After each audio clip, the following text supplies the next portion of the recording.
নমস্কার, নজর star YouTube চ্যানেলে আমি তোমাদের সকলকে স্বাগত জানাচ্ছি।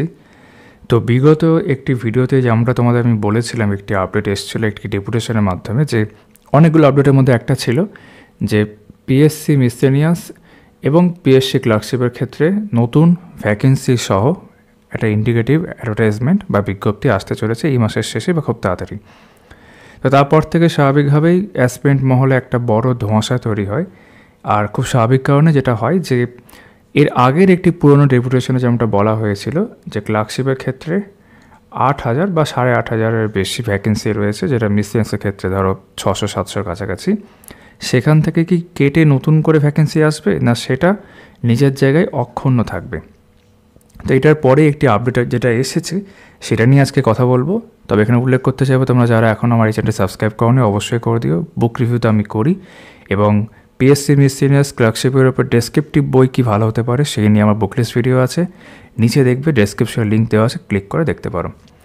তো নীলাদ্রি রয়, শ্রদ্ধেয় প্রাক্তন পিএসসির একজন উচ্চপদস্থ কর্মী, যিনি এই বিষয়ে একটি আলোকপাত করেছেন, যেখানে তার একটি ভিডিওতে মধুমিতা ঘোষ বলে একজন কমেন্ট করেছিলেন। কমেন্টটার স্ক্রিনশট তোমরা এখন দেখতে পাচ্ছ, যেখানে তিনি মূলত এই বিষয়টার উপর জোর দিয়ে জানতে চেয়েছেন স্যারের কাছে যে ভ্যাকেন্সি যেটা রয়েছে সেটা কি 8,000-এর থেকে কম হয়ে যাবে। তো সেই নিয়ে স্যার কি উত্তর দিয়েছেন তোমরা ইতিমধ্যে দেখে থাকবে। আমি এটা নিয়ে জাস্ট একটা আপডেট ভিডিও করছি। স্যার একটা বড় রকমের এখানে আমরা দেখতে পাচ্ছি রিপ্লাই দিয়েছেন, যেখানে অনেকগুলো বিষয় রয়েছে।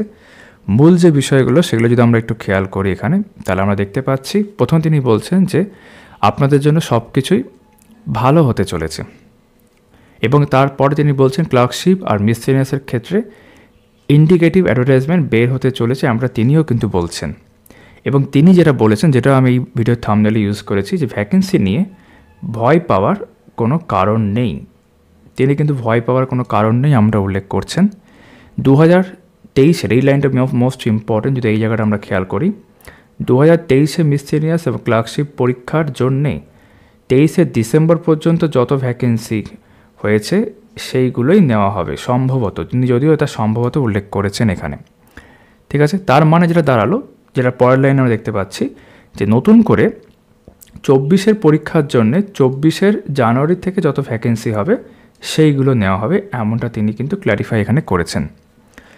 এবং এটাই মূলত মূল বিষয় ছিল পিএসসি ক্লার্কশিপ আর মিসলেনিয়াসের জন্য এখন অবধি যা ক্লারিফিকেশন বা একটা আপডেট বলতে পারো, সেই যে চর্চা হচ্ছিল আমাদের সোশ্যাল মিডিয়াতে বলতে পারো বা ইউটিউবের ক্ষেত্রে, তার রেসপেক্টে তিনি আরও যেটা বলছেন যে অন্যান্য পরীক্ষার মধ্যে যেমন junior engineer, assistant engineer, civil, তার যে ইন্ডিকেটিভ অ্যাডভার্টাইজমেন্ট সেটাও বের হতে চলেছে এই ডিসেম্বরে।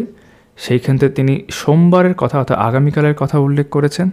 এছাড়াও যেটাও আমি কভারে তোমাদের উল্লেখ করেছি, যেটা অনেকে জানতে চেয়েছিলে, যে ইন্ডাস্ট্রিয়াল ডেভেলপমেন্ট অফিসার তার যে একটা ইন্ডিকেটিভ অ্যাডভার্টাইজমেন্ট বা নোটিশ আসার কথা ছিল, তিনি বলছেন সম্ভবত বের হবে এই ডিসেম্বরে। সেটা সম্পর্কে তিনি তাই বলেছেন। বাকি তিনি আরও বেশ কিছু কথা বলেছেন, যেটা তোমরা এখানে দেখতে পাচ্ছ। মন দিয়ে পড়াশোনার কথা তিনি উল্লেখ করেছেন। তো আমরা এখন অবধি তার কথা ধরে চলি, তাহলে এই আপডেট কিন্তু আমরা এখন অবধি পেয়ে পাচ্ছি। এই বিষয়ে তোমাদের কি মতামত রয়েছে তোমরা নিচে কমেন্ট করে অবশ্যই জানাতে পারো, তোমাদের কি মনে হচ্ছে। তাহলে চলো ভিডিওটা আমি এখানে শেষ করলাম। পরবর্তীকালে আবার কোনো আপডেট আসলে আমি এরকম ভিডিও বানাবো।